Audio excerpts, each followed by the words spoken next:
Bonjour mes très chers bien-aimés. Moi c'est le frère Timothée. Tant des enfants de Dieu sont en train de pleurer, sont en train de se poser des questions, à savoir pourquoi les choses ne marchent pas comme il faut.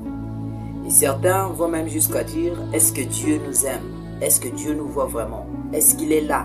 Est-ce que vraiment Dieu voit mon souci? Est-ce qu'il voit la souffrance que je traverse? Certaines personnes, à force de se poser de telles questions, vont même jusqu'à abandonner Dieu, à revenir en arrière aux anciennes passions et commencent à marcher selon les penchants de leur cœur. Si et seulement les choses ne marchent pas, bien-aimés, la réponse est, ce n'est pas que Dieu vous abandonne, ou ce n'est pas que Dieu se plaît en vous voyant souffrir.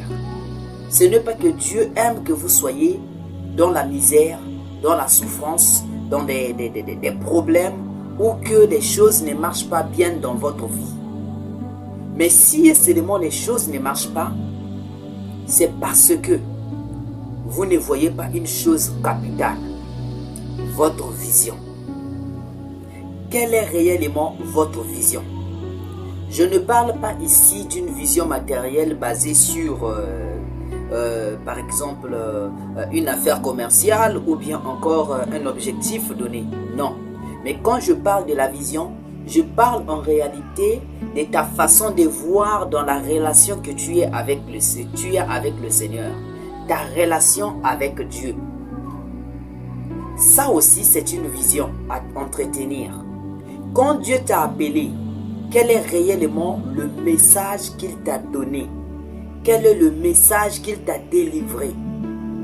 Parce que tu ne peux pas te plaindre que les choses ne marchent pas, te poser la question de pourquoi les choses ne marchent pas, sans pour autant savoir si et seulement tu prends soin de l'alliance que tu as avec Dieu.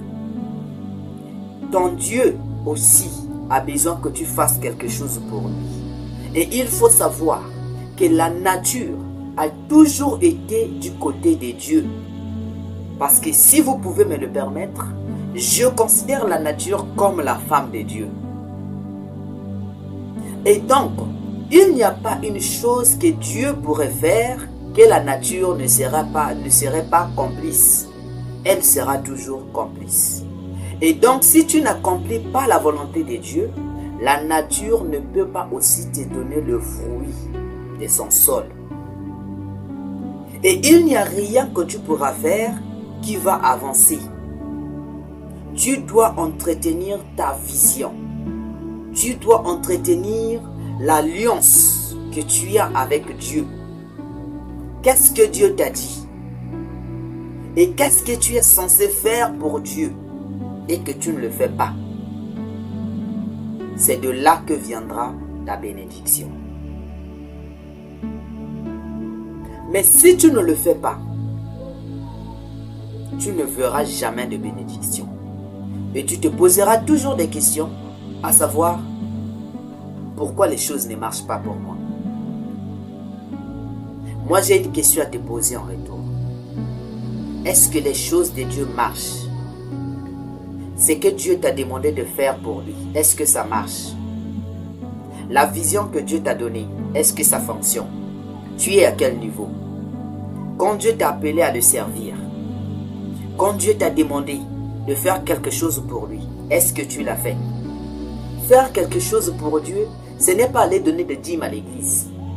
Faire quelque chose pour Dieu, bien-aimé, ce n'est pas aussi le fait de prier ou bien de rester là à entendre la parole de Dieu. C'est de passer à l'action. C'est de passer à l'action. Et je vais aussi souligner une parenthèse en vous disant, la parole de Dieu, c'est que Dieu t'adresse toi. Ce n'est pas la parole que tu lis simplement dans la Bible.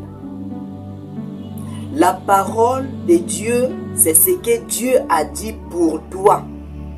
C'est le message qu'il te donne, toi. Et donc, si Dieu se sert d'un passage biblique pour t'instruire dans un domaine, c'est ça ton message. Ou si Dieu passe par une révélation, par un songe, par un frère, un homme de Dieu, pour te délivrer un message, c'est ça ton message et depuis que tu as écouté la parole de Dieu, est-ce que tu es passé à l'action? Est-ce que tu es en train de faire ce que le Seigneur t'a demandé? Tu vis dans le péché comme jamais. Tu ne t'inquiètes même pas de ton alliance avec Dieu. Mais tu veux quand même que les choses s'arrangent dans ta vie. La nature ne peut pas te donner son fruit tant que tu ne respectes pas son mari qui est Dieu. Apprends à respecter Dieu et tu verras que les choses vont commencer à bien marcher. Que Dieu vous bénisse.